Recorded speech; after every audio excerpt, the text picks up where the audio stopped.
I'm James Lynch, and this is my stock report for UFC 304, taking a look at the biggest winners and losers from the event. And the thumbnail always gives it away, and I think this one is pretty obvious. My biggest stock riser on this card is Belal Muhammad, because not only did he put on a great fight, but he won the welterweight title over Leon Edwards as a big underdog. So I think this was an easy one for me.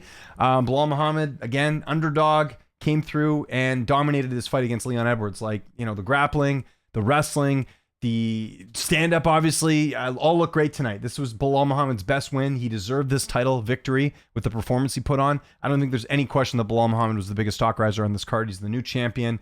Yeah, not much more to say than that. I think the fight next is him and Shavkat Rakhmonov. That fight makes a lot of sense. I know there's still people who feel like Shavkat hasn't done enough to deserve a title shot, but I'll remind you, Stephen Thompson and Jeff Neal are not easy guys to finish in the weight class. For him to do that over two ranked opponents, I think very impressive. I think that's a fight that's a no-brainer to do in Abu Dhabi later this year with, I would assume, Islam and Arman. So to me, Belal Muhammad, the biggest stock riser on the card, that was a fairly easy one. The other big stock riser on this card has to be Paddy Pimblett. We've been waiting for this type of performance from Paddy Pimblett for a while, for him to go out there and finish Bobby Green. So Bobby Green has not been submitted in a fight since 2009. Don't believe me? Let's go look at his resume. You have to go all the way back to 2009. He fought some guy named, what's his name? David Mitchell, who beat him with a toe hold in 54 seconds. Ever since then, Bobby Green has not been submitted. So that was huge. And, you know, I think even prior to that, and listen, I know there's some questions about Green's IQ and, you know, him sort of shooting in and kind of allowing the submission to happen. But Paddy was looking comfortable on the feet even prior to that. So again, this was a very good performance from Paddy. Again, last fight on his contract. I do believe he did re-sign with the UFC. I think they mentioned that in Embedded. But yeah, Paddy is, you know, he's a ranked fighter now. So that, again, puts his stock through the roof, because before this, people are saying he's never going to be ranked or doesn't have a chance, or, you know, he's probably going to leave the UFC because he's going to lose this fight. And he ends up getting the win there. So Paddy Pimblett, huge stock riser on this card. He's going to go in my number 2 spot. And number 3, I think this is also a fairly easy one. It's got to be Tom Aspinall. A minute was all it took to finish Curtis Blades. I know there'll probably still be people out there, because it's just the way the MMA fans are, that say, oh, Tom's overrated, early stoppage, whatever. No, it wasn't an early. Listen, could that fight have gone on a little bit longer? Yes. Is Tom Aspinall overrated? No. He's got a lot of good wins now. All finishes. Blades, Pavlovich, Tybura, Volkov, Spivak, Arlovsky, Badeau, Collier. Those are all finishes. He's yet to go to the judges' scorecard. This guy's amazing. Has to be a big stock riser on this card. Shout out to Tom Aspinall. Still don't think he ever fights John Jones, but yeah, I think he'll probably end up having to fight the winner of that Volkov and Gane fight, the rematch that's supposed to happen later this year. So yeah, those are the big top 3 stock risers on the card. Some honorable mentions. There's a few on this card. We got to mention Gregory Rodriguez. Absolute beatdown of Christian Leroy Duncan. Rodriguez came in. The odds on this were close. He needed a good performance like this. Definitely showed that he needs a ranked opponent next. So Rodriguez gets a quick shout out here as well. Arnold Allen. Sorry, forgot him. Arnold Allen getting the win. First win since October of 2022. When he defeated Calvin Kattar. He's coming off back-to-back losses. Some people felt like he did beat Movsar Evloev. I was not one of them, but you know what? More credit to Allen too, because he could have just tried to wrestle this fight. He went and stood and traded with Chikaze, a former kickboxer. Thought that was very impressive. So Allen's got to get a shout out here too. And then another one I wanted to shout out on this card is I'm for some reason choking or got a indigestion or something. Bruno Brazil. Where did this come from? Molly McCann was a huge favorite in this fight, which, again, I thought was a bit confusing because Molly has not exactly lit the world on fire, but she didn't look like a plus 275 underdog. This was the best performance of her career. She's also from that Fighting Nerds gym, I believe. So, you know, another good win for that gym. And Bruno Brazil getting it done. She gets an honorable mention here for sure. So those were the big stock risers on the card. Now, the stock droppers, we got to go through those. This one was debatable, but and I know there's going to be people maybe switching the order of this one, but to me it was Bobby Green, just because, you know, again, the odds were close going into this fight.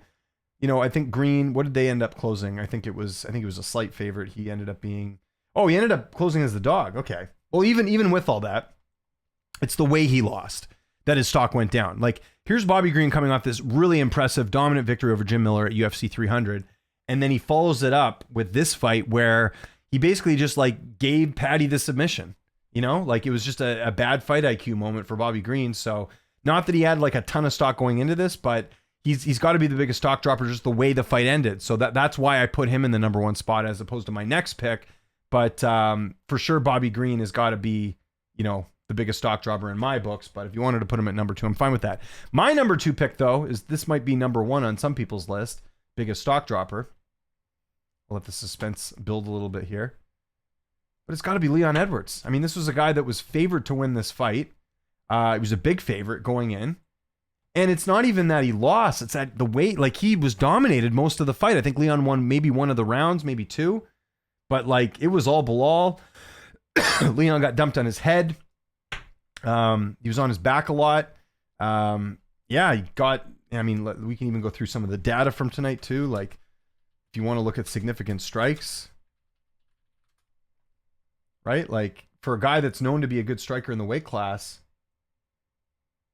I mean, Leon Edwards, I mean, look at this. Pretty much every round, Bilal Muhammad's the better striker for the most part. So, again, Leon Edwards, 47 of 71. Bilal Muhammad, 68 out of 121. Like, the throwing of hands was way different here. 121 to 71. That's crazy. So, again, Leon Edwards' stock goes down. He's not the champ anymore. Who knows who he's going to fight next? I think Ian Gary's the fight. That would be interesting. Former teammates, former training partners. That would be an interesting one. But yeah, Leon's stock definitely dropped. And then someone I referenced earlier as far as another big stock dropper on this card. And again, you can debate what type of stock they had going in, but Molly McCann, just the way she lost. She got completely beat down as a big favorite, big popular fighter for the UFC. You thought after that win over Belbita, maybe this is the right weight class for her and she's going to improve things, but this was a complete beatdown from Bruno Brazil. So Molly McCann definitely has to be another stock dropper as well on this card. Let's get to some honorable mentions on the event too. Honorable mentions as far as stock droppers. Manel Kape, missed opportunity in my opinion. I know he's the underdog in this fight, but this is a key fight. Like, he finally makes weight, finally gets a top contender, and he loses. And I think this was, and I was surprised. I looked on MMA decisions after this. There was a lot of people that felt like he won the fight. I don't think he won. I thought Mokaev won this fight 2-1. But again, missed opportunity here. Because this, Kape, I think if he would have thrown a little bit more, maybe there's a possibility of him finishing. Mokaev on the feet. Maybe, was able to avoid more takedowns. But Kape's got to get an honorable mention for his stock dropping just because he's not in the contender spot now with this loss. Curtis Blades, unfortunately, his stock drops too. Again, was also an underdog in this spot, but Blades is in a tough spot now. He's now been finished 4 times by knockout, right? 5 times by knockout, sorry. And I know, again, this was a little bit early, but 5 knockout losses in a division with a lot of heavy hitters, that's tough. And Blades is 33, but it's going to be hard for him to get back to a title shot at this point. And he's fought most of the guys in the weight class already, so it'll be interesting to see where he goes from here. But Blades' stock certainly dropped as well. A couple other honorable mentions as far as stock droppers on this card. Chikaze, missed opportunity for him as well. He's been basically since he lost to Calvin Kattar, we've been waiting for him to fight like a good contender and, get back to that spot where some people felt like he would be basically after the Barbosa fight. And this fight, it was close, but he ended up losing it. So his stock drops a bit too. And Longren, he was a favorite in this fight, right? Like what did he close as? He was a -250 favorite. Didn't look like it here. Jake Hadley comfortably winning this fight. His stock drops too. Again, 28 years old, a guy that I think the UFC was trying to push a bit. He gets upset by the English fighter in this one too, so his stock drops as well. So I'm going to say this like I say every time when we do the stock report. If you disagree with my picks, that's fine, but I want to hear your top 3 stock risers and top 3 stock droppers. That's all I want to hear about. You can disagree with me all you want, but I want to hear your picks because it's very easy to go and watch this video and say, these picks suck or whatever. Anyone can do that. But I want to hear your top 3 and your bottom 3 as far as who stocks went up the most, 3 fighters, who stock went down the most, 3 fighters. Would love to hear from you in the comments. That's the point of this video. We want to talk about where people are fitting in their respective divisions and how they look after a big card like this. So that's what we're talking about here. Follow me on Twitter, TikTok, Instagram, @Lynch on Sports. My name is James Lynch. Thanks so much for watching, and I'll see you next time after the next event doing my stock report like I usually do.